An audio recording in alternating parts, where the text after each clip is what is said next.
Citizen Cope here on Democracy Now!, democracynow.org. We're broadcasting on over 700 stations on Pacifica and NPR and low-power FM and college and community stations, as well on public access TV and PBS TV stations and both TV satellite networks, Dish Network Channel 9415, Free Speech TV, 9410 Link TV, and on Direct TV, Channel 375. And we're video and audio podcasting at democracynow.org.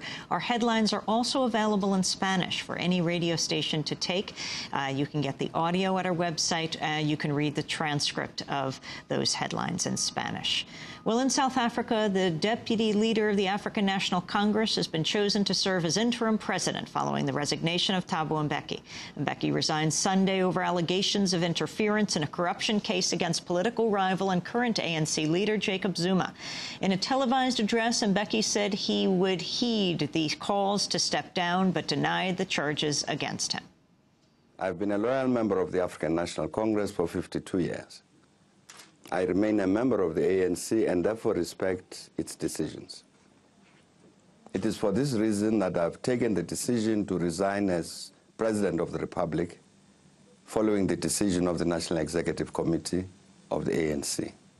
President Mbeki succeeded Nelson Mandela in 1997, becoming South Africa's second post-apartheid president.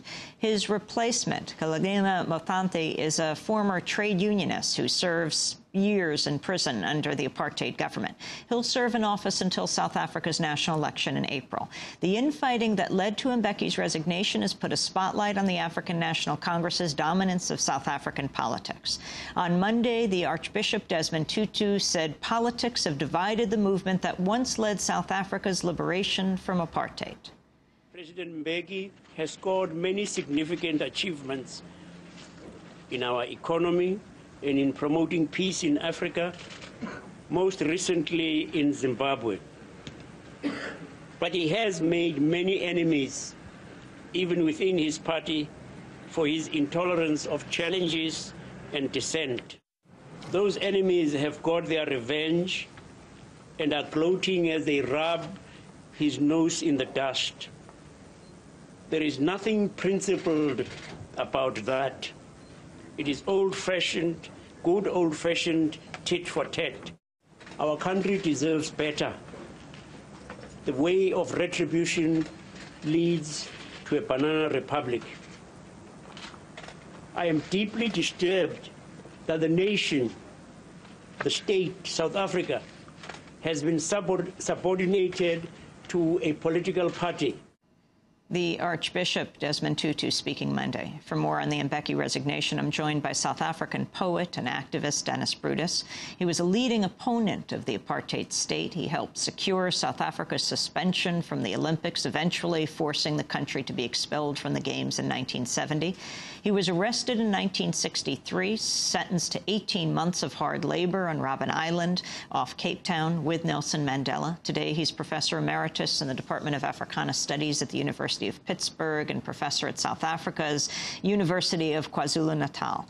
Dennis Brutus turns 84 in November, joining me now from Washington, D.C. Welcome to Democracy Now!, Dennis Brutus. Thank you, Amy.